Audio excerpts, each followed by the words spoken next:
Welcome back to Great Military Feats. In today's video, we are diving deep into one of the greatest military campaigns of all time, Hannibal and the Carthaginians' invasion of Italy and Rome. Just before we get into that, I'd like to ask you all to subscribe to this new channel if you like military content and comment on any video ideas you would like to see in the future. Now let's get into the important stuff first. We need a bit of background on who Hannibal and his empire were.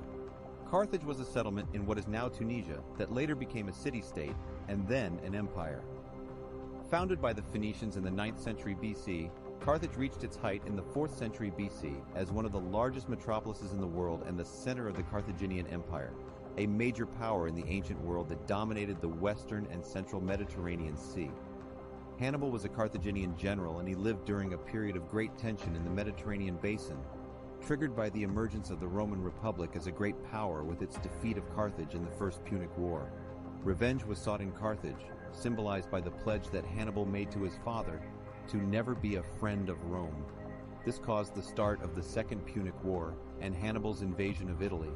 In order for this invasion to be successful, Hannibal needed allies. This is why he recruited troops from Spain, North Africa, and Gaul, and managed to amass an army of 90,000 men, 12,000 cavalry, and 40 elephants for his trip to Italy.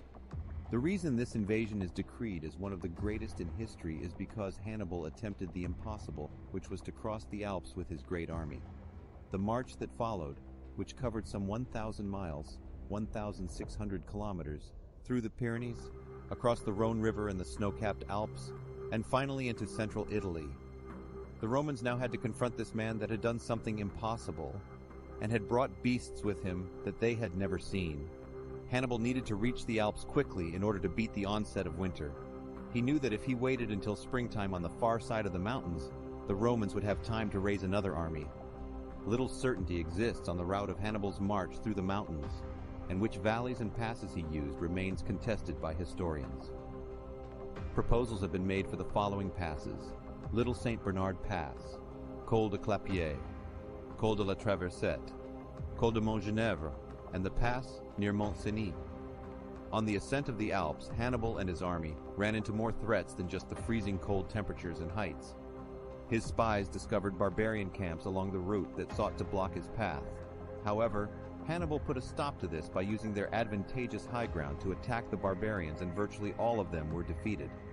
After Hannibal's journey was completed and he entered Italy, with his forces depleted by the harsh Alpine crossing, Hannibal met the powerful army of the Roman general Publius Cornelius Scipio on the plains west of the Ticino River, and thus commenced the Battle of Ticinus. On sighting the Roman infantry, the Carthaginian center immediately charged, and the javelin men fled back through the ranks of their cavalry. A large cavalry melee ensued. Many cavalry dismounted to fight on foot, and some of the Roman javelin men reinforced the fighting line. This continued indecisively until the Numidians swept around both ends of the line of battle.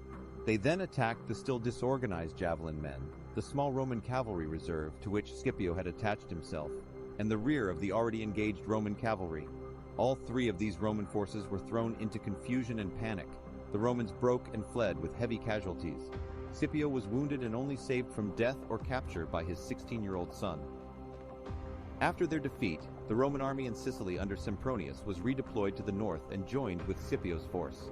After a day of heavy skirmishing in which the Romans gained the upper hand, Sempronius was eager for a battle. Hannibal used his Numidian cavalry to lure the Romans out of their camp and onto the ground of his choosing. Fresh Carthaginian cavalry routed the outnumbered Roman cavalry, and Carthaginian light infantry outflanked the Roman infantry. A previously hidden Carthaginian force attacked the Roman infantry in the rear. Most of the Roman units then collapsed, and most Romans were killed or captured by the Carthaginians. In the summer of the following year, 16 Roman legions, close to 80,000 soldiers, an army said to be twice the size of Hannibal's, confronted the Carthaginians near the town of Cannae. While the Roman general Varro massed his infantry in the center with his cavalry on each wing, a classic military formation, Hannibal maintained a relatively weak center but strong infantry and cavalry forces at the flanks. When the Romans advanced, the Carthaginians were able to hold their center and win the struggle at the sides, enveloping the enemy and cutting off the possibility of retreat by sending a cavalry charge across the rear.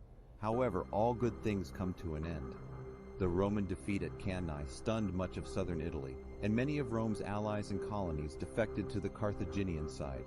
Under the leadership of Scipio's son-in-law, also named Publius Cornelius Scipio, and his fellow general Quintus Fabius Maximus, the Romans soon began to rally.